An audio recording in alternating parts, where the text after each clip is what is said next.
calligraphy in Iran and in a lot of the Islamic world is a very sacred art because the word is sacred. But poetry, which is not religious, is also often illustrated, like medieval manuscripts in Europe. The illustrations and the beautiful calligraphy have actually remained as art forms. Hello and welcome. On this season of the podcast, I get to sit down with artists and sponsors involved in the 2024 studio tour put on by Great Falls Studios in Virginia. And this is the annual art festival where visitors have access to creators with an emphasis on learning about and sometimes getting involved in the artist's creative process.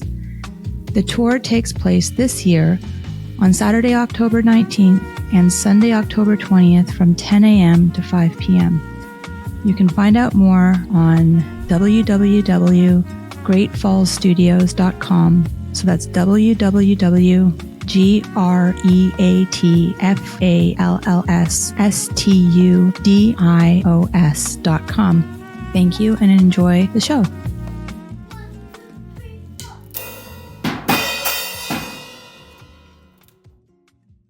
Welcome, Parinaz. She's in her studio that she's going to be showing us in a little bit. And I know Parinaz because of Great Falls Studios and the studio tour. She co-chaired it last year. Just last year. I helped the year before. Yeah. Right. Yeah. So welcome. And she's going to be telling us about her craft today and showing us some of her studio and just getting into the chat space about making art and studio tour, what we can look forward to from her. So again, welcome, Parinaz. Let's just start and say, what's your main art form? Okay. Well, my main art form is probably acrylic, but I've also had this sort of parallel interest in collage, which is very portable and very easy to jump into kind of daily practice. And so these two have kind of been running in parallel tracks, the acrylic painting and the collage. And probably around 2 years ago, I started incorporating some collage into my larger body of work, which is the acrylic painting mixed with, so I guess you could call it mixed media. And it's been really exciting trying to weave the two together. Where does the inspiration come from for your works? So there's multiple sources of inspiration. I would say originally when I started painting, it was really just sort of a hobby. And I was an architect, practicing architect for many decades. I graduated from architecture school in 1989 and was very focused on getting my license and practicing and all of that. But kind of my stress release was to take a painting class, often watercolor and drawing. I did a lot of life drawing classes, still lifes, that kind of stuff, drawing buildings, the stuff that I was familiar with. So I originally kind of entered the painting space by doing a lot of semi-realistic work, still lifes and landscapes. It was really satisfying. I found my inspiration in my surroundings. And then I would say about 10 years ago, or maybe even more, 15 years ago, I have a sister who works at the United Nations and they had just renovated the UN. And I was taking these classes at McLean Community Center. Just, again, it was a hobby. I was still practicing as an architect. And my sister said, I'm getting this new office and it's going to have these big blank walls. Could you, do a painting for me? So I kind of dug deep and looked at the United Nations and I was trying to do something site specific. And I found out since my heritage is Iranian, I lived in Iran until I was 14, moved to the States in the mid 70s and, have pretty much stayed here because of the revolution. And my family has lived here for decades now. But I still speak Farsi and I'm very interested in Persian poetry. And I realized that a gift that had been given to the United Nations from the government of Iran incorporated this poem in this carpet, which says, all humans are connected. And it's an old poem from the 13th century, a very famous poet by the name. Iran has a very rich heritage of poetry. And a lot of people will use poetry even in their conversations to kind of touch on something that's so meaningful and so powerful that really poetry will touch on it in a more appropriate way. So it had been part of my heritage. My grandfather and my father would often recite poetry. And then this piece of poetry was woven into this carpet, apparently. So when I looked a little deeper, I realized that the poem really resonated with me. And it's about basically Saadi, the poet, says that all humans are, or humanity is like a body. And when one limb of the body is in pain, the rest of the body suffers. And if you don't feel the pain of others or this limb, then you can't call yourself a human. And obviously this is a very bad translation. I'm just translating it kind of literally, but it's a beautiful poem. And many Iranians kind of know it by heart. Many Iranians know many of these sort of powerful poems by heart. And this one I knew. And I said, oh my God, I didn't realize that it was part of this gift. And it really is appropriate for the UN. So I started using some calligraphy, Persian calligraphy, in an abstract way, because I'm not a master calligrapher. So calligraphy in Iran and in a lot of the Islamic world is a very... Like a sacred art. Yes, a sacred art because the word is sacred.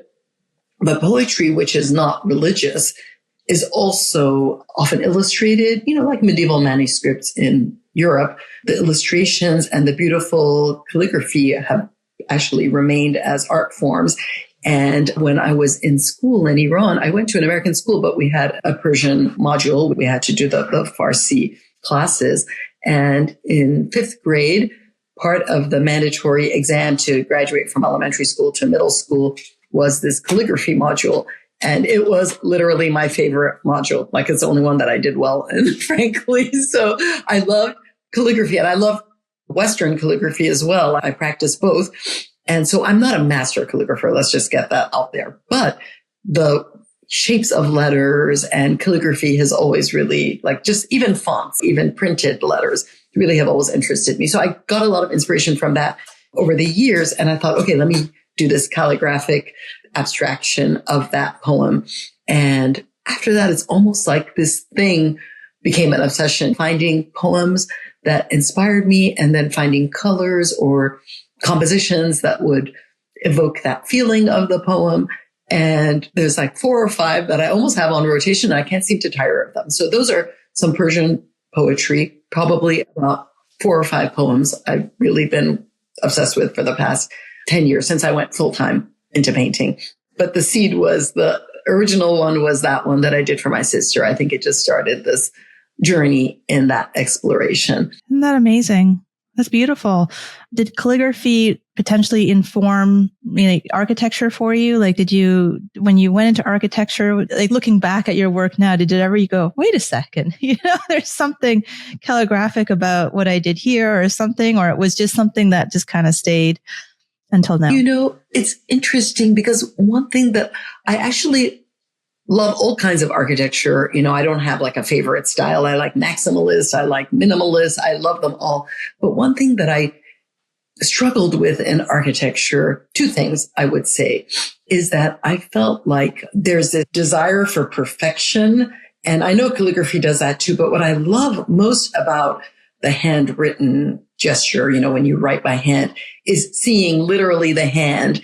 And I felt like in architecture, often the hand, especially in minimalist architecture, which I love, but the hand is often erased. You want it to look more industrial. And I don't have any problem with industrial architecture or architecture that's very precise and all that. But I actually like things that are a little imperfect and where you can see the edges and the little scuff marks. And so I actually must say the kind of architecture that appeals to me is the architecture that's a little bit more, you see the history and the layers. And I found that probably the work that I really enjoyed was renovation, where you see a little bit of the old pushing out through the new. And I think that layering, and I don't know if it really is related to calligraphy, but I think it's that hand. So seeing the artisan's hand, I just always really enjoy. I think when I see something that's got the hand of that, like I think the thing that I loved about architecture was meeting the craftsmen who created the buildings. I just found it really amazing that humans are putting these buildings together. The materials and the way they come together and the way they're joined, and just seeing that things. So I think calligraphy maybe in a way, even like fonts and all that. I just love the way they're created and they're printed, the old printing presses, the old letter presses, all those things just really fascinating me, the way things are put together. So maybe that's really it. And the message, through lines and that kind of thing. So I guess this is kind of a neat segue that talks about renovations. You had a barn in the back of your house that you have renovated. Now, did you do that renovation? Did you design it yourself and into your studio? Yes. So this property that I purchased from my mother after my father passed away 11 years ago had this barn on it. And the barn was the bottom level was kind of dilapidated, but above it is this cute apartment that my grandmother lived in for years with my parents.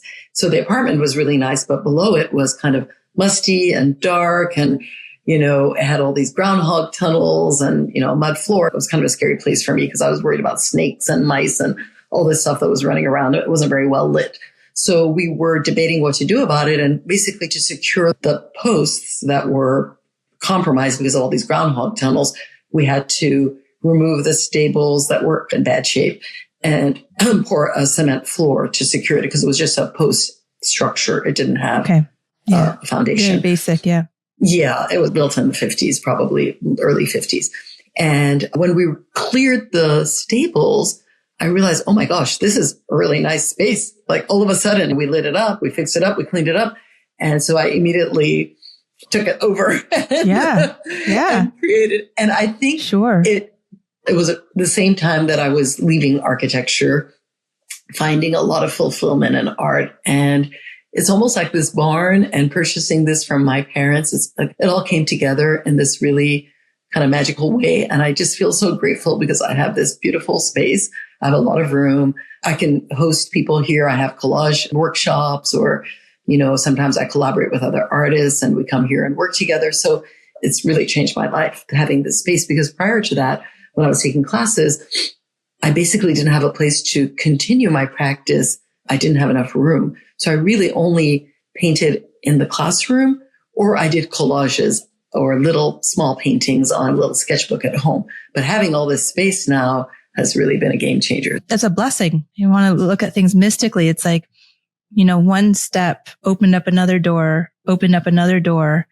And now I don't know, it feels very fulfilling in ways that you didn't really maybe necessarily expect it to. I did not imagine that I would become a full-time painter. Another little story is that my father passed away almost to this day, or like 3 days ago, 11 years ago.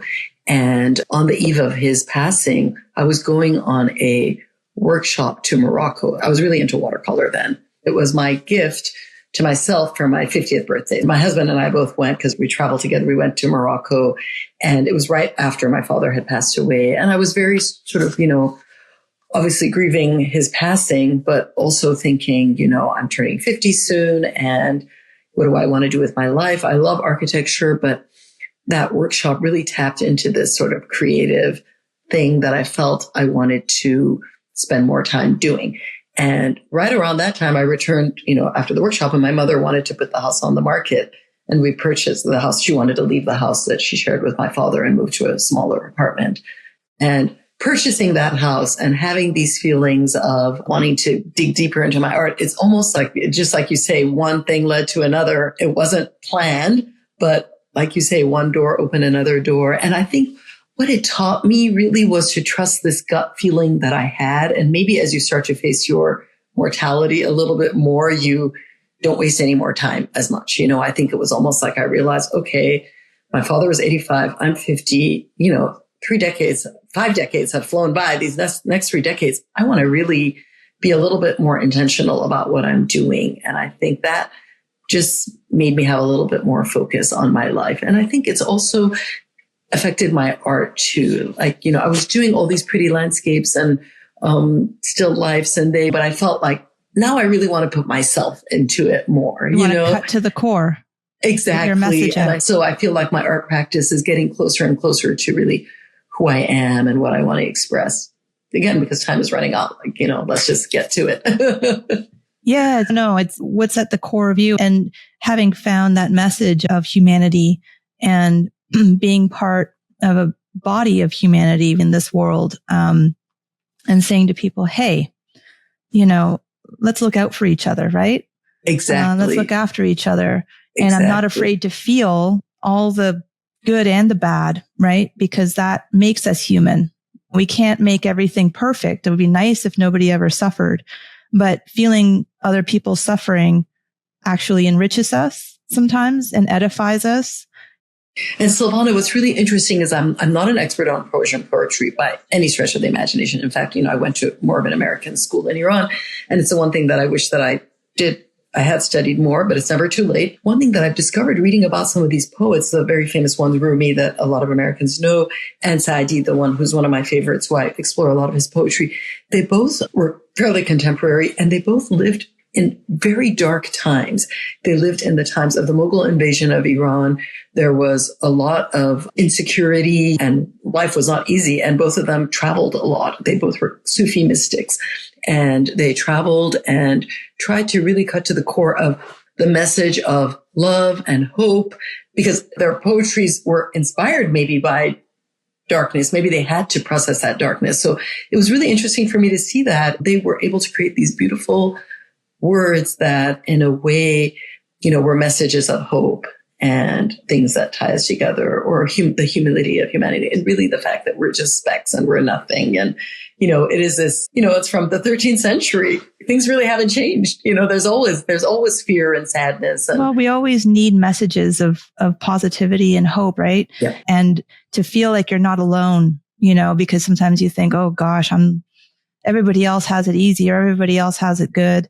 And here I am having this really hard time. It's like, no, you're not alone. A lot of people are having it. It's wonderful when artists can kind of reach into your soul and you say, oh my gosh, I'm not alone, and I'm connected to these really interesting people too. You know what I mean? It's extraordinary to go through a struggle and then to find somebody else. I know that in Christianity as well, there's the idea that we are a body. We make up a body. And so we look after each other as parts of our body. We don't neglect.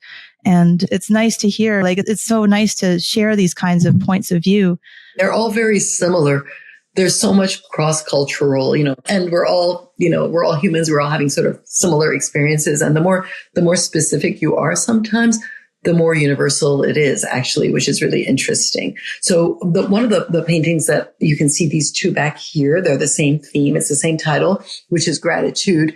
And it is the introduction, the poem that is sort of pasted in there. It's like collaged in there. I'm trying to do mixed media on these two pieces. And I did a whole series inspired by this. There's three of them in that series right behind me. And it's again from Saadi, the 13th century poet from Iran. And he basically wrote the introduction to one of his great tomes of stories, poems.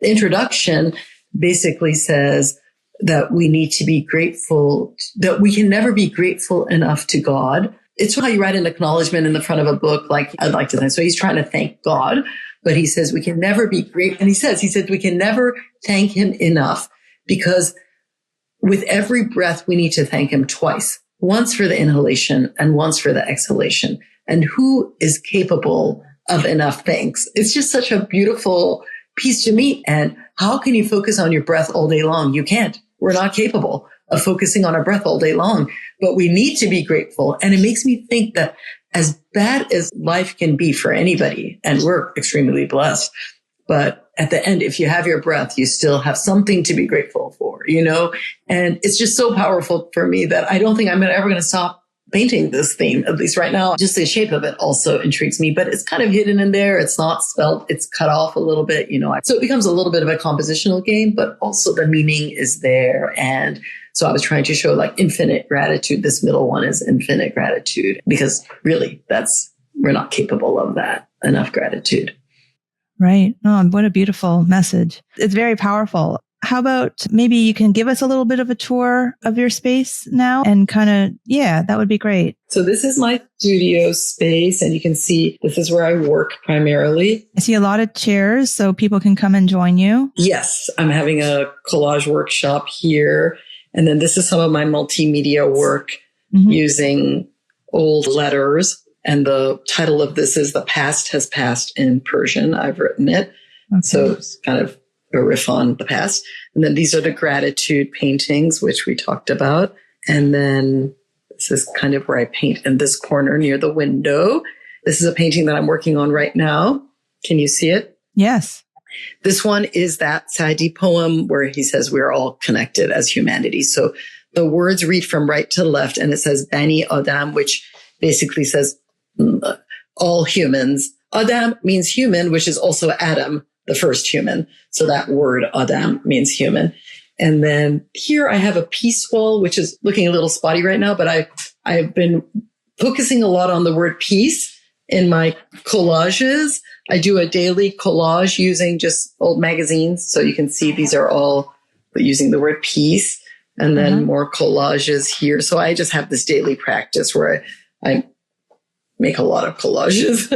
Does it feel kind of like prayer when you're doing the collage? Because you are meditating on, Yes, I do them kind of intuitively. I just throw some paper down on a small, 8x10 piece of cardstock, and then I'll step back and I'll try to refine the composition. But I try to do them very quickly just so that I'm not overthinking it. Yeah, because there's always another one to do, Yeah. If today's doesn't work out, I'll do another one tomorrow. So it is very much of what I like about the daily practice of doing this. I usually do it in my kitchen, actually, right there with my coffee, first thing in the morning. It's just a really fun way to start the day. And then here we're in the main barn area, which is the place I was telling you about where I cleared the stables. And then I ended up with this very nice, large space. So I'm extremely lucky. And then this is where I also host more, collage making. And I have some of the collage fodder for my own collage making and my students. And this would be some of the earlier work that I did, still lifes, and then abstract work. This is some of the abstract work, which I love doing as well. And then calligraphic work in an abstract way. So again, this one was inspired by tiles that you see a lot in Iran. There's like in many cultures, there's a tile making. And I was using the letters almost like tiles because often that's what's done in. And then you can see the deer running out there. Oh, yeah. No, this is like the best of Great Falls right there. A barn in the countryside. They're chatting with me all day long. So these are some pieces I did for a collaborative collage project. I submitted 2 individual pieces, again, using old letters, which I love. I love saving, interesting papers and letters. I thought I would upcycle them in that project. This is the word peace in Farsi, and it's a poem of Hafiz, another great Persian poet. And he basically said, "Oh, enlightened one, peace is better than war and judgment." And I really love that poem. It's just a segment of the poem. So it was inspired for that. And then this is another one of the gratitude ones. This one here is one of the few large collages I've done using English words. And it was for a group show that I was in where it was to kind of address the January 6th rising. We had to respond to it. And so I used the words us and them. And I was trying to kind of explore that we create a lot of otherness in people who disagree with us, whatever their point of view might be. And I was trying to kind of bring it together and using newspaper headlines from that, that time. And this is another one of the all humans are connected and all humans are connected. So you can see up at the top, I used some collage, and here in the middle, it's got a lot of mixed media peeking out through. I was in there for the Great Falls Studios party, the anniversary party. So I saw it all done up with a very nice spread in the middle of food. So that was also very nice. So what a great functional space. So when people, just kind of flipping over to the Great Falls Studio tour, which will be in October of this year, the 19th and 20th, I'll drop those dates. So what do you have planned? If you can share anything, or I love to actually, and I maybe have told you this, Silvana, that the way I actually entered into Great Falls Studios was because I went on the tour 20 years ago in my old home before I purchased this for my parents. I moved there 26 years ago, lived one of our great members, Bob Gilbert. He lived at the end of my street. And one day I drove in and I see these balloons and this signed studio tour. I didn't know anything about Great Falls Studios. I went to his studio. He's extremely talented. He's also an architect like me. And I saw him and I said, "Oh, wow, this is something. This man has left architecture and he's painting, and look at his paintings." And so that kind of stayed in the back of my head, but it took me about probably 8 years before I finally joined. So this was, again, like 10, 11 years ago I joined. And once I fixed up this barn, I started hosting the open studios here. And what I love about it is that, number one, it's a place where people can see how art is made, and it demystifies the whole process. And hopefully I can inspire someone who's sort of been sitting on their hands and wondering if this is something that they could do, whether it's a hobby or whether it's a profession, it doesn't matter. I hope that I can inspire people and show them that, look, even doing a quick collage is something that could feed your soul every day, you know? So I do quick collage demos because I find that collage is something that's a great way to jump into art. But it doesn't have to be your only way. I mean, there's probably 100 different ways you can jump into art. But I found that collage was it's easy to travel with. You know, you can just take little scissors and a glue stick and a piece of paper, and you can make a collage even when you're traveling. You don't need a big studio. So I do these demos all the time. No matter what age, playing with the different textures that you can, or cutting and pasting. For kids, I love having kids here at the gallery, and I just put a whole bunch of stuff out in front, and they start to go, oh, okay. And they start to, do stuff. They love squeezing the glue and squeezing too much glue, but that's okay. It's all fun. So I think collages and mixed media is super fun. It really is. And what I tell people is when they come to a workshop, or if I'm just talking to a friend about collage, I say, look, it's just paper. It's not even like you've gone out and bought expensive. Because, if you go into a paint store, an artist supply store, there's artist grade paints and professional paints. And the professional paints obviously cost a lot more, and people are worried about wasting paint and all that. But paper, I mean, here's like a stack of papers that I've made. And, these papers, I put them out for the collage demos or the workshops. Often I make them at the end of my day, when I'm cleaning up my palette, instead of pouring it down the drain, I'll just paint some papers or use magazines or catalogs, junk mail, all of it is fodder. And so it takes a little bit of that preciousness out of it. You're not as worried about wasting expensive materials. All you're doing is spending time, and it's not a waste of time because you're doing something that hopefully taps into that childhood that you had, which was cutting and pasting. We do our life drawing classes. The teacher that we have taught us like just one piece of paper, like newsprint, and then some cheap vine charcoal and just a cloth. And you can be drawing all day the same thing, buff it off, and you're working, and you can spend all day or days on how much you're trying. And it costs nothing. And it really is just developing your soul and that problem solving kind of need in us to say, like, what looks right? How do I get that? And then once you start diving in, with collage, you start to go, oh, and what can I create with this? And it's great that they have your guidance to say, like, this is what you can do, And I think just slowing down and paying attention is something we don't do enough, because we're just scrolling and running from here to there. And so slowing down and being in that process of observing a model and drawing it, or tuning into the textures of these papers or the colors. And I love what you just said about the ghost coming through, because that's something also in my art. I was telling you about the hand. I get so excited when I go to a museum and I see like a sketch of Leonardo's or Michelangelo or Raphael. It doesn't matter. I mean, I'm just throwing out those names. Any artist where I see where they've, a little, pencil drawing or an ink drawing where they've moved a hand. I just love that, because again, I feel that that's a human being that created it. It wasn't this perfect person or a genius. Like, even that genius had to move things around. That's right. It's not, they had to play with things and move and erase. And so often in my calligraphic work, I'm moving things around and I don't cover it up too much. I'm like, that's kind of cool that it shows this movement, or I change my mind. It's okay. Let it come through.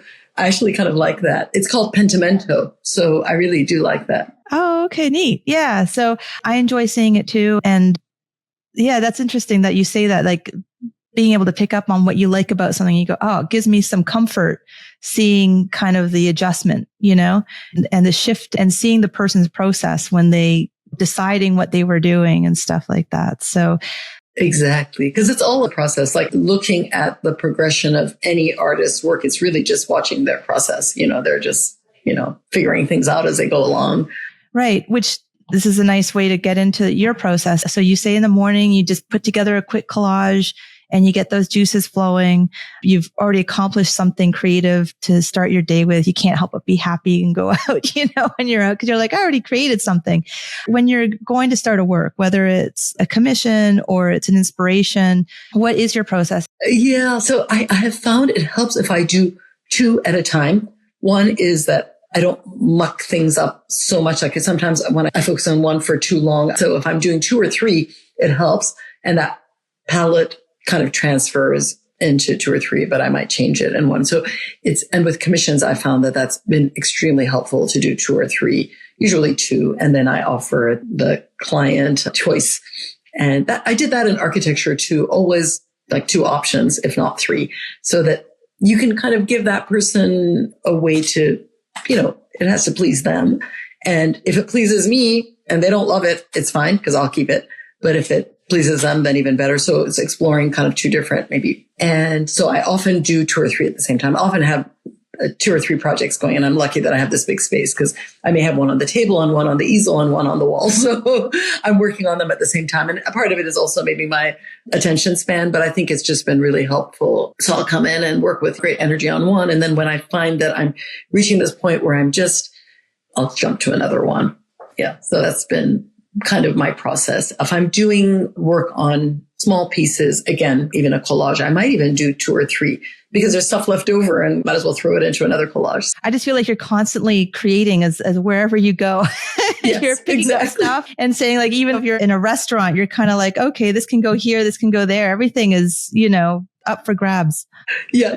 Don't even I am a little bit of a hoarder. Moving into this bigger space has only exacerbated that problem. So my husband is like throwing out an envelope that a bill came in. The inside of the envelope has that like cool printed stuff. I'm like, wait, give that to me. So yeah, it's very funny.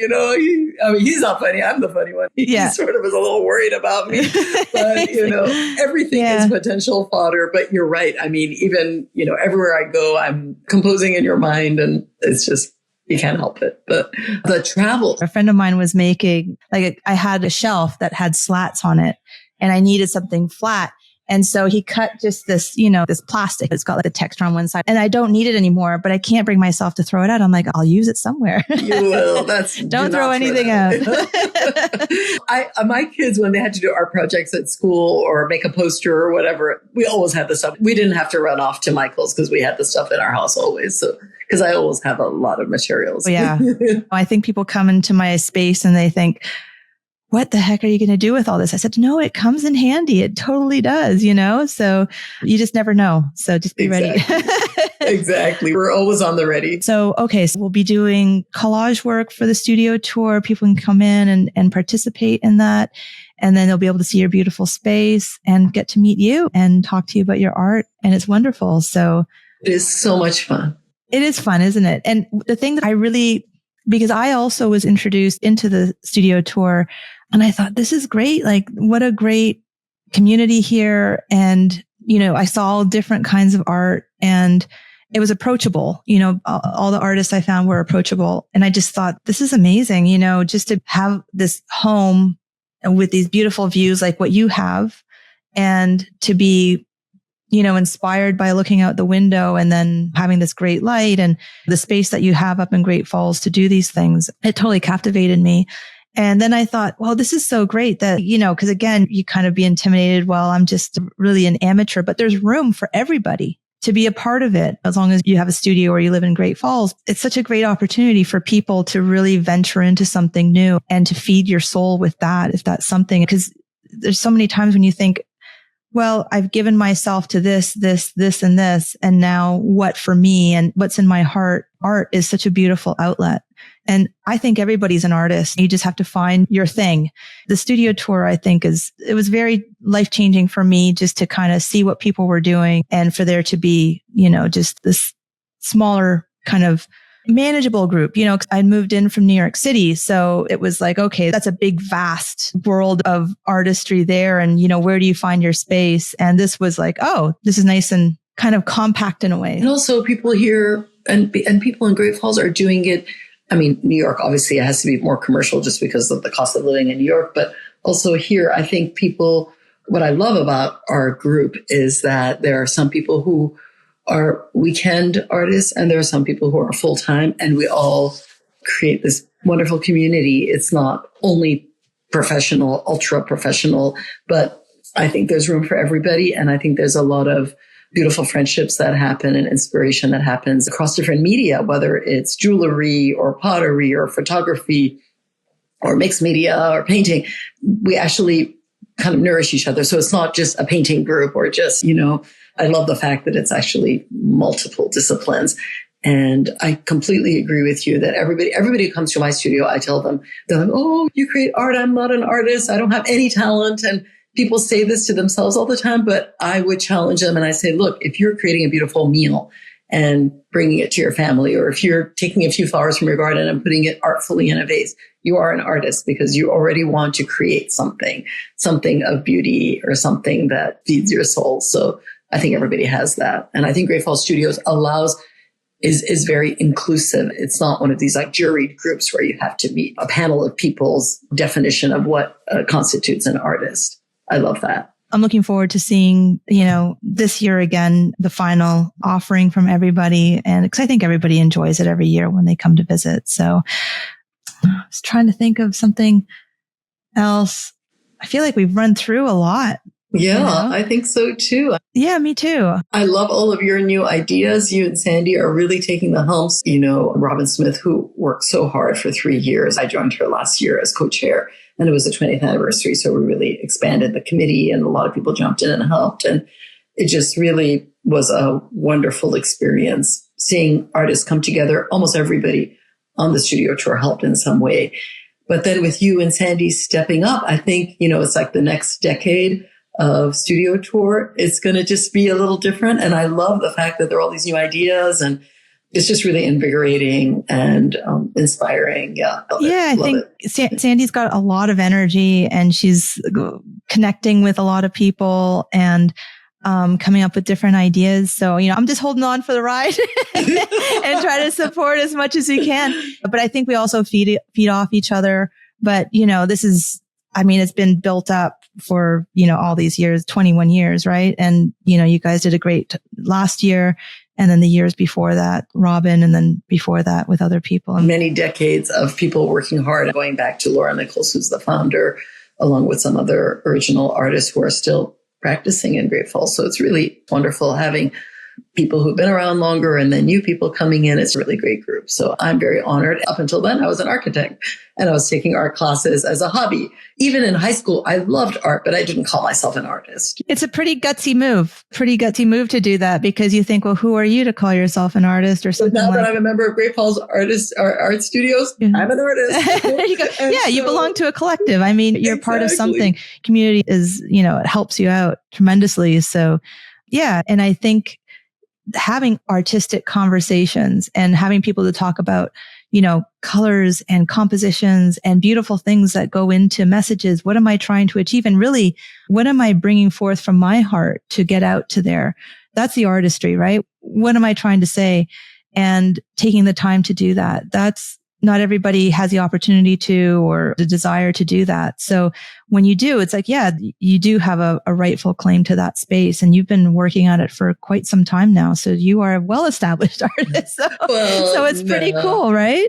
Well, I think what's interesting too, if I can just draw an analogy, it's sort of the way you might look at your canvas or whatever it is you're creating, and you edit it or you add things or you take things out. I think the same thing applied to my life. I had to sort of think, okay, architecture is taking a lot of space, and painting or my art class was just 3 hours a week. So that's a very small part. So it would be like looking at this painting and thinking, what do I need more of to make this painting more exciting? So I thought, well, what do I need more of to make my life more fulfilling? And so by editing, removing the thing, not that architecture wasn't making me happy, but the art was making me a lot more happy. So let's have that grow and become bigger.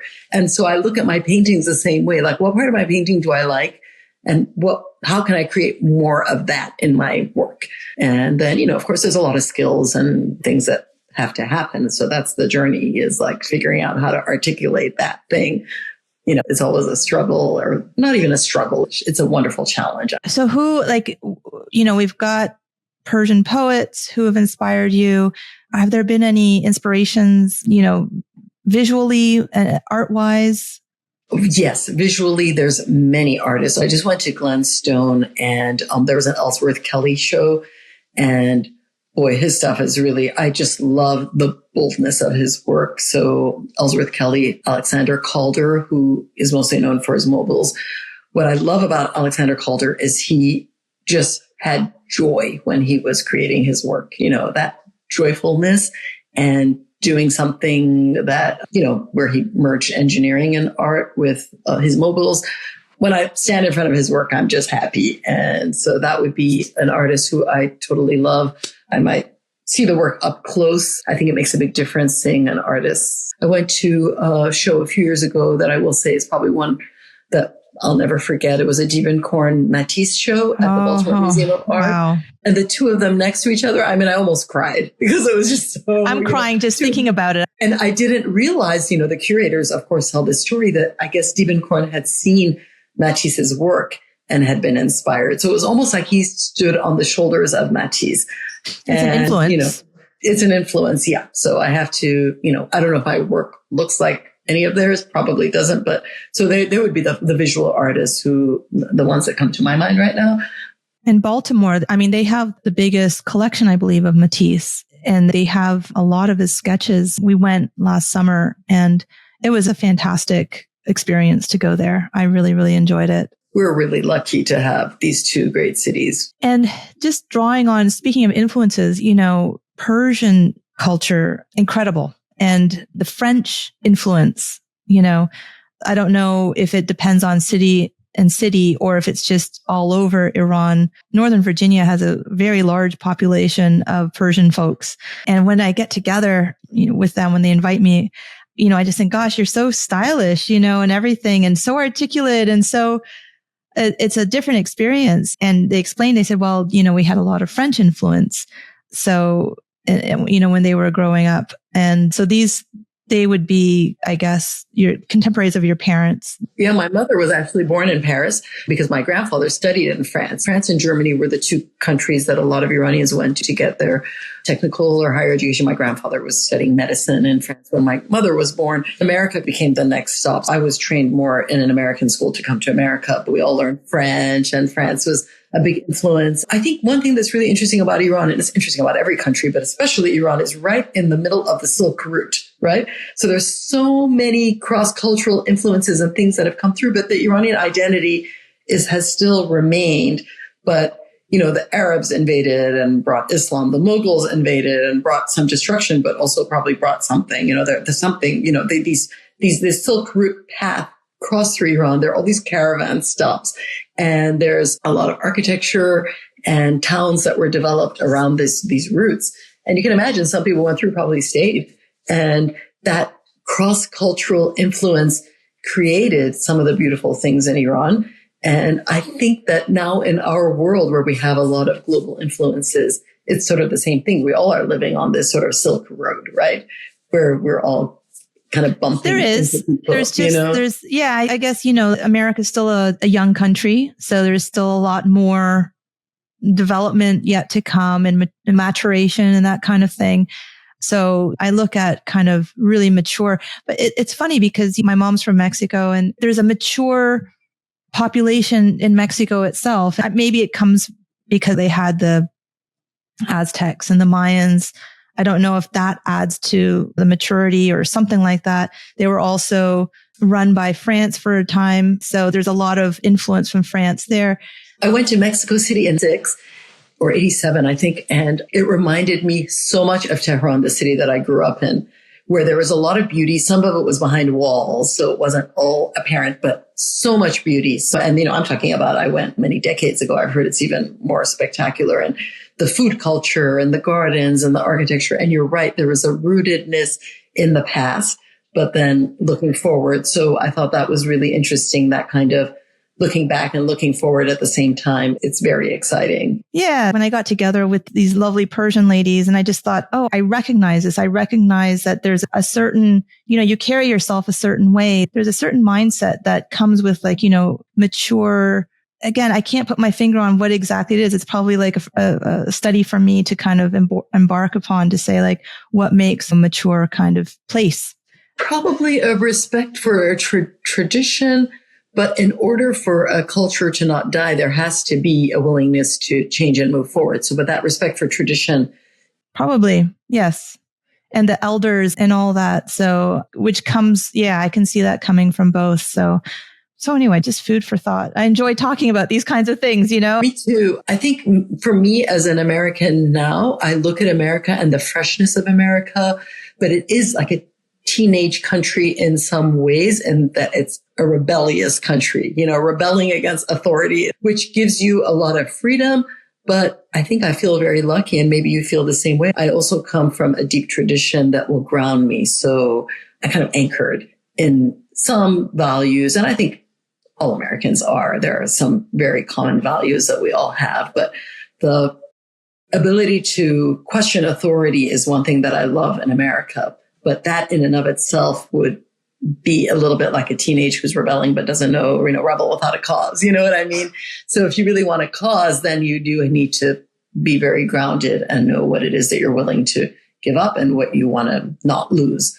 Right. And know what the most core values are. So you're not, kind of going against how that country delivers that freedom. So being and respecting that, and in that respecting each other's right to freedom and such. Right. But, I love that about America. Yeah. Yeah. Well, we are lucky. So we're lucky to be here in beautiful Great Falls and in America and doing art and pursuing these things that are from our heart. Yeah. No, I do. Cool. Like I'm very grateful. Can never show enough, but it's wonderful. I feel like every day in your art, you are endeavoring to be thankful. That's the feeling that I get. So it's been that's really my heart. That's trying to articulate itself. So yes. Great. Well, thank you. It's been a really lovely chat to get to know you and get to see your space more and talk about your art and what it's all about. Look forward to seeing you the next time I do. Of course. Thank you so much for opening yourself up to this and sharing really with everybody who's going to listen and watch. So I think it's good and important. I'll be in touch soon. We'll see you around Great Falls. And I'm sure everybody's going to look forward to seeing you at the studio tour in October. I certainly am. I'm super excited about it. Awesome. So thank you for inviting me on the podcast. Yeah, my pleasure. Quite fun. Okay. Awesome. Okay. Bye. Bye. I hope you enjoyed this episode. It's an honor to co-chair the studio tour this year with Sandy Buffy. And on behalf of the Great Falls Studios artist community, I'm sending out a big thank you to the tour's corporate sponsors: Emily Marentette Real Estate, Brightview Senior Living Great Falls, Moss Building and Design, RJS Construction, Surrounds Landscaping, Stacy Tucker's State Farm Insurance, Dianne Van Volkenburg at Long & Foster Real Estate, the residences at Colvin Run, Blue Chicken Bakery, Broadway Gallery, and L'Auberge Chez François. Ooh la la. And a big thank you to all those who make it out to visit us.